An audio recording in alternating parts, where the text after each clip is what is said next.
Entropia Universe is, I've said it before, it's an economic non-simulation.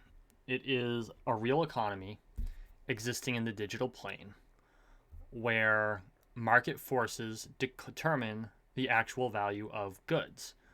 This is very much a laissez faire capitalist system.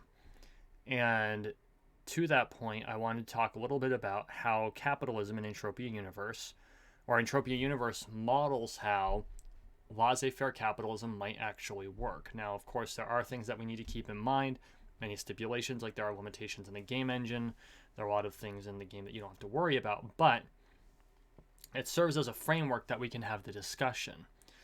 I know that there are a lot of people out there, and especially among my friends group, who are more socialist in nature. I live in Vermont, so of course if you throw a rock, you're going to hit 3 socialists. But and I don't mean literally, but the theory that you can't, yeah, you know what I mean. Don't ban me, YouTube.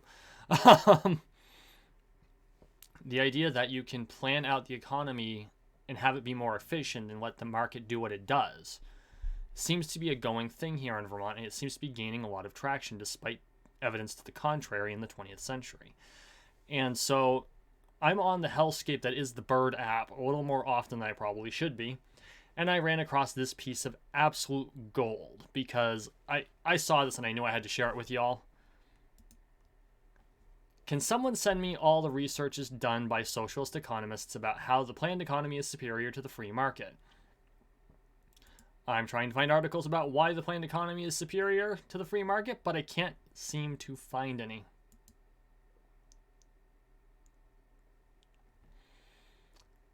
And that pretty much puts it in a nutshell. Fact of the matter is that the market is a naturally occurring thing. And we saw this because they've done experiments with monkeys and introduced the concept of money to monkeys. And an economy immediately sprouted. And it didn't take long. In fact, the first business that ended up being created by these monkeys was prostitution, completely expected. But fact of the matter is that the free market operates on natural forces where the socialist economies, the planned economies, require a lot of top-down control. And the problem with doing that is there is no one that can accurately predict what is going to be popular or necessary with any form of real accuracy. You create a product, you throw it out there, and you hope to God people like it. So we're talking Entropia Universe and the real digital economy. This is the Julien McBain Show.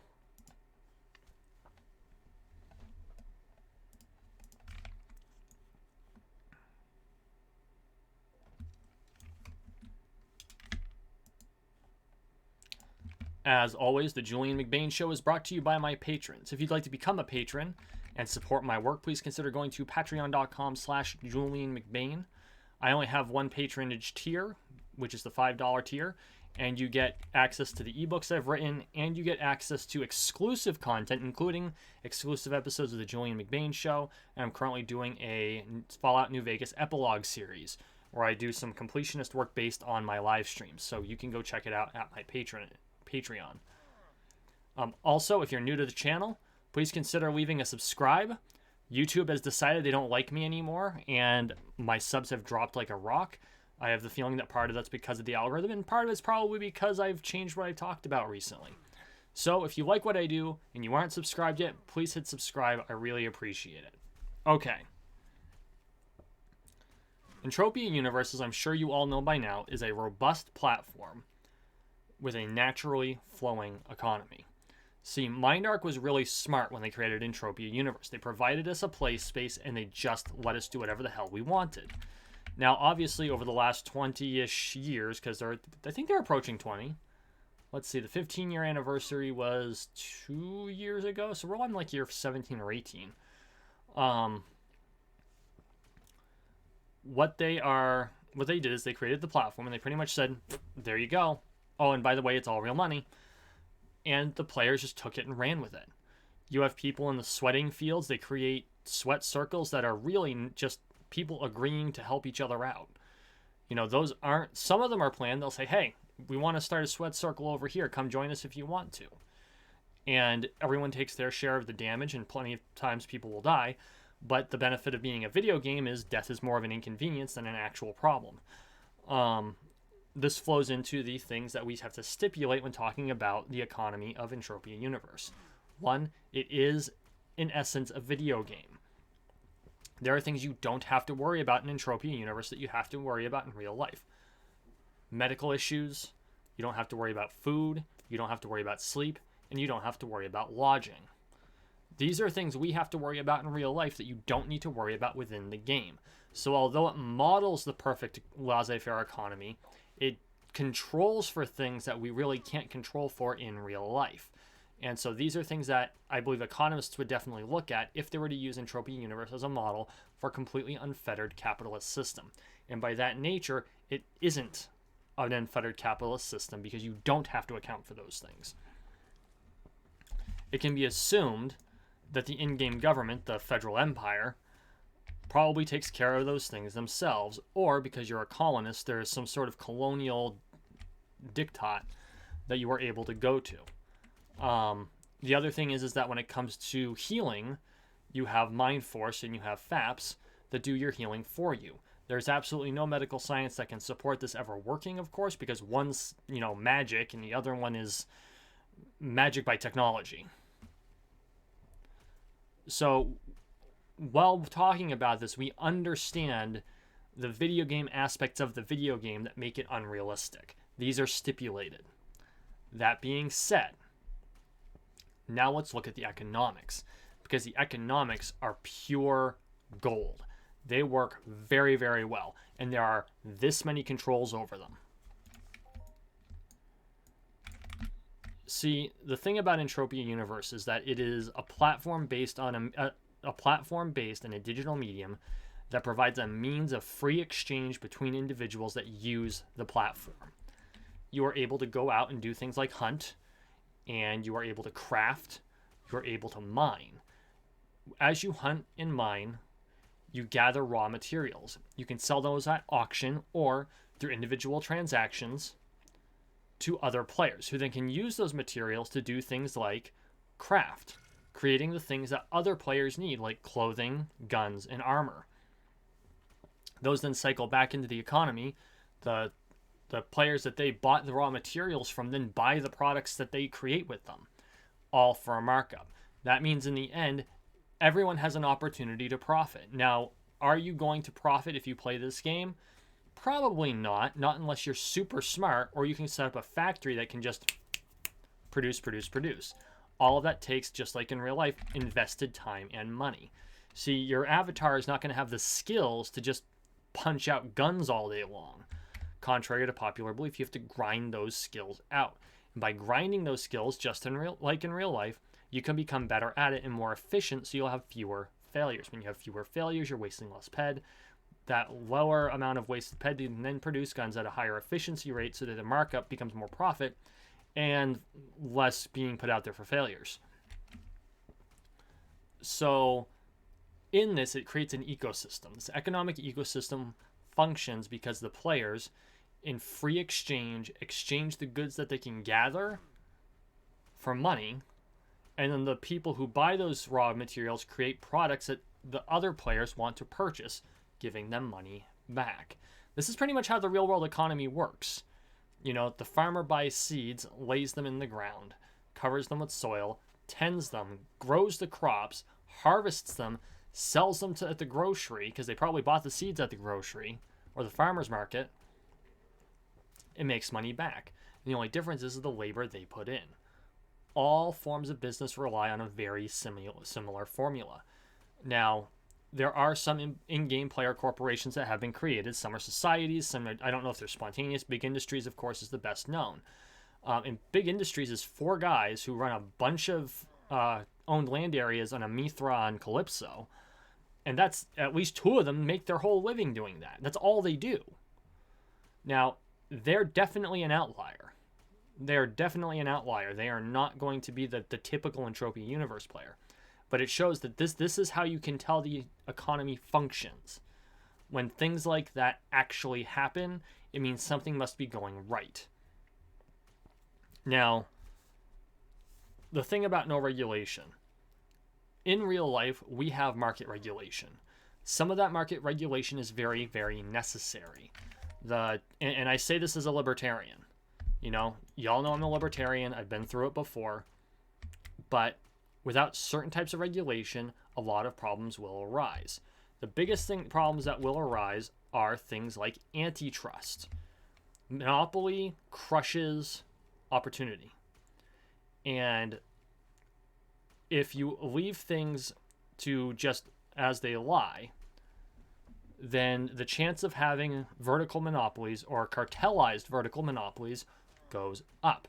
Now, in some cases, this actually works really well. This worked really well in Japan with their Zaibatsu system. The Zaibatsu system created vertical monopolies based on singular families that competed with each other.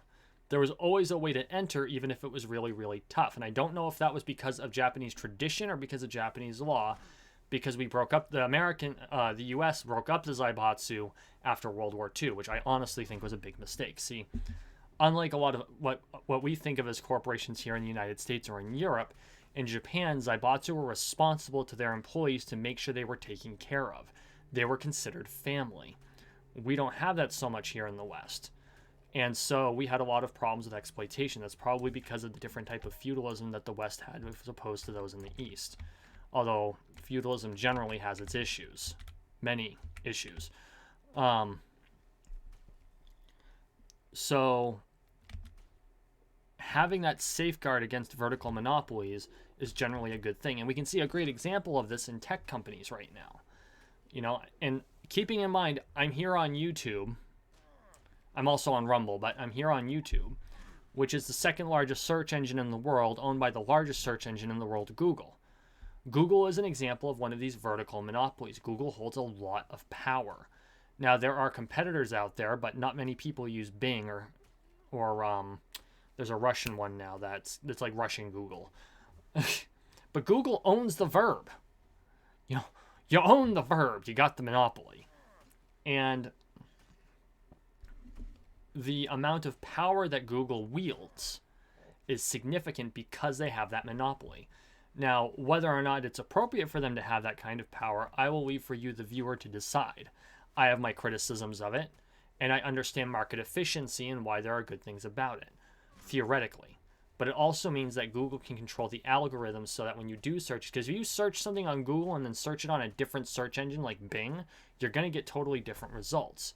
Those things kind of concern me. Same as with other social media sites, or with social media sites such as Facebook and Twitter. And because all of them interact with each other, I've described them as a cartelized monopoly, or a cartelized set of vertical monopolies, which is not absolutely true, but it has the effect of truth. And this is why antitrust is so important. Now, that being said, all of the technologies that these companies that we have now are using are so new, we don't know enough about them to justify doing something extreme or drastic like breaking these companies up. And in fact, currently, I don't know that that's a good idea. I know the libertarian model should be like, let the companies do what they want. And for the most part, I agree until it starts becoming detrimental to the public discourse. And so there's a lot of factors there. I don't have the answer. But the fact of the matter is we have safeguards in place against things like vertical monopolies that make it so competition has a chance to get into the market. Those regulations do not exist in Entropia Universe, for the most part.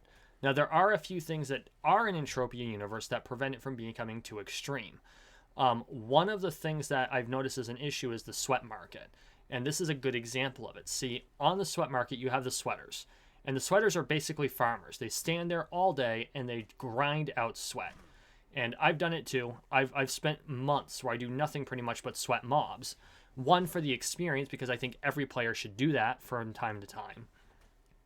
And two, because sweat circles are some of the best social groups. They're just amazing people. Like, I love standing in a sweat circle and just chatting with folks. because they're just fantastic people. And then, when you got the bots out there and they become annoying and it creates problems, someone gathers up a mob train, tells everyone else to run, and just drags them through the sweat circle. Funny as hell. But there was a time when certain sweat traders would offer really low prices for sweat, because if they were able to widen their margins against crafters who needed that sweat to create mind essence, it created a cartel. And that cartel forced those prices down, because the sweat buyers all basically, I don't know if they came to an actual agreement or if it just was a standalone complex where they were all trying to outbid each other or try to squeeze a little bit more out. And so it ended up dropping the price of sweat down to like 85 peck per thousand. And considering the amount of time that takes, that's really not worth the time it takes to sweat. Now, admittedly, sweating isn't worth the time it takes to sweat the mobs. That's just a fact. But it's a good way for free-to-play players to be able to play for free. Way back in the day, 1,000 bottles of sweat would net you 10 ped. That's a really good price for sweat. And I would argue that that would be that's a really good price for sweat. Today, and that's, I think, last I checked, and it's been a while, so fact check me on this. I usually get a comment on this. 1,000 bottles of sweat will net you anywhere between 1 and 1.5 ped. This is last I checked, and this is after the price came back up because of ancient Greece and because of mostly ancient Greece, but I thought there was another thing that needed sweat. Now, does this mean that things are going to be perfect? No. But they're going the other direction because more sweat demand. And then part of this is because of that supply and demand curve that I talked about before. When MindArt came out with synthetic mind essence, the demand for mind essence crashed, which meant the need for sweat crashed, which meant the price for sweat crashed. Well, developers have created new reasons to need sweat, and so the demand for sweat has gone up, which means the price of sweat has gone up, because the supply of sweat really hasn't changed very much. Natural supply and demand curve. Now, does that mean that non-market forces were involved because people were deliberately trying to manipulate prices? Of course. That happens all the time. That's actually part of the free market. Is that good? Well, not really, but it does happen, and you have to accept that. Now, MindArt has provided some tools for us to help make things a little bit easier so that we don't have to rely on a lot of third-party sources that might be using bad algorithms. We don't have to, there are going to be third-party sources you trust and those you don't trust. Now, things like the Little Big Mining blog. I know a lot of players who mine use the Little Big Mining blog to find veins. And I do believe in vein theory, which, for those of you who don't know, vein theory in Entropia Universe basically is if you get a lot of loot in an area, or if you find a lot of mining nodes in an area, like when you're dropping probes and boop, you got mine, or you've got ore, you're going to find more there because it's like finding a vein in an actual mine or a loot train.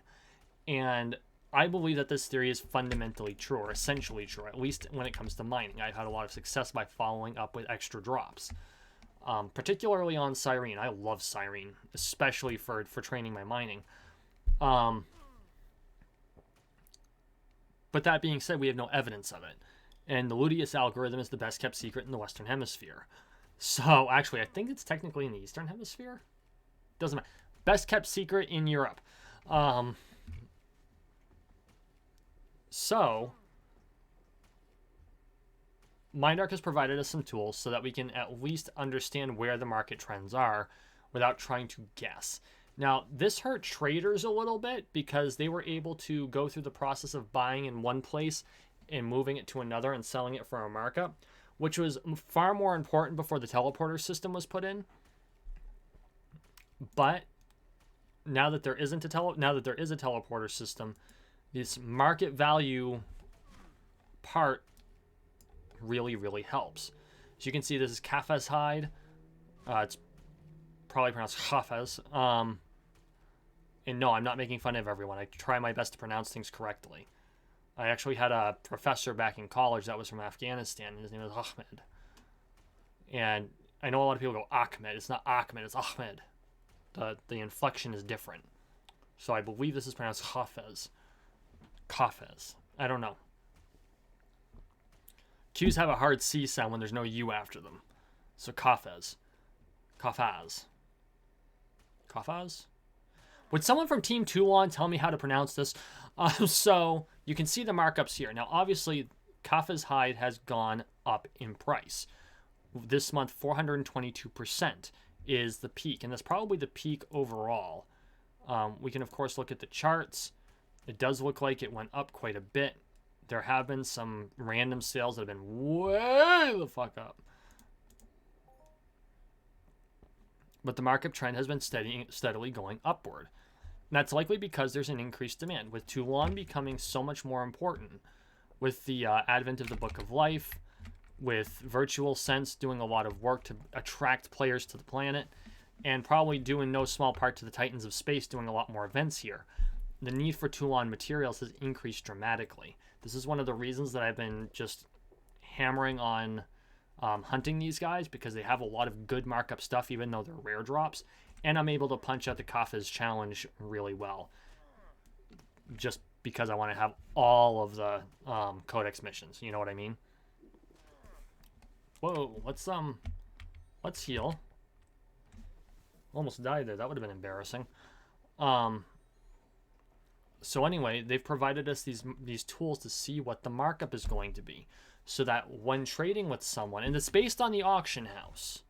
It's based on the auction house. So you can actually tweak those by refusing to trade something on the auction house, which means the auction is probably going to become more scarce, which will probably drive prices up, which means direct trades will probably go up. Now, you aren't going to be able to sell in a direct trade for what you sell it on the auction house, because players account for auction fees.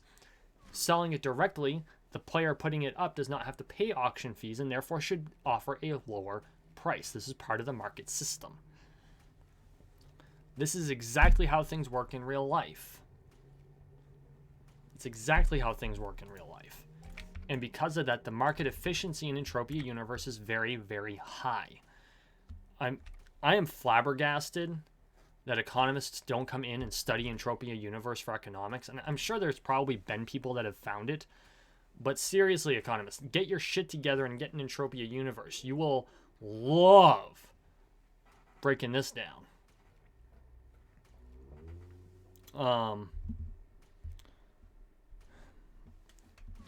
So yeah, that's the long and the short of it. And the other thing that you need to understand about Entropia Universe's economy is that when I say it's unregulated, I mean unregulated. Zero regulations. There is no law. There is a technical enforcement of the non-aggression principle in a lot of ways, because you can't just randomly kill people and steal their shit. There are places where you can do that, and they're very clearly marked out. But when you walk into those places, they're kind of like yachts in Final Fantasy Tactics. There's a reference for you, where when you go in, you know there is no law, which means that you can die and people can steal your shit. It's called lootable PvP. It's up in space, and it's in certain areas on different planets. And when you go in there, there's a tacit agreement that if someone kills you, they're entitled to the shit you're carrying because you wandered in there. Now, that being said, I'm given to understand the loot tables in those areas are much higher. If you're going to have a risk, you may as well make it worth it by putting a bigger reward. And honestly, I've considered hunting in some lootable PvP areas just to see what it's like to hunt in lootable PvP. But the ones on Calypso, actually, I think most of them are all toxic areas with the exception of space. And space itself is technically toxic, but you're in a spaceship, so But you know, these are all things that you have to account for when playing this game. And you know that by doing so, you're in a space where there is no regulation. Now, along with that lack of regulation is going to be the fact that people can con you. And conning people is something Mindark will not, you know, there's no law against con jobs in this game. None. Zero. If a con artist walks up to you and convinces you to trade something to them for nothing, or for something that's not worth as much, and they run off with it, that's your problem. Buyer beware. And understanding that it can be a theoretical problem with an unfettered capitalist system, on the same token, it also means that players, the people, the citizens, have to take more care with their own stuff. They are responsible for themselves. And with that responsibility comes with a lot more care. So, Tell me what you think in a comment. I would love to know, especially Entropians. But if you're not an Entropian and you like economics, or maybe you disagree with me, I would invite anyone watching this who is a socialist to please comment. I would ask to keep it, disagree with me vehemently, but don't shit on me, if you know what I'm saying. Because there's a difference. There's a level of cordiality when it comes to debate, and I try to keep that cordiality as best I can, and I hope you would too. So anyway, thank you for watching. Thank you for listening. Please like, share, and subscribe down below. We are on the road to 13 million subscribers, one subscription at a time, so make sure you subscribe. And as always, everyone, keep it up, guys. I'm loving this. I appreciate you all so much. We're going to continue navigating the cyberpunk dystopia. This is the Julien McBain Show. The Julien McBain Show is a McBain Manor production. I am your host, Julien McBain.